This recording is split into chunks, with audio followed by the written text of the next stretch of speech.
আমাদের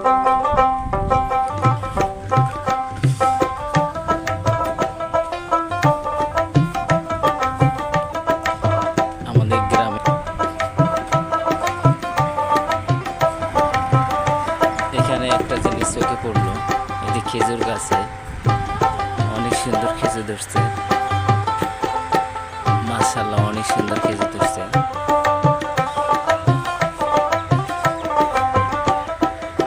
সামনে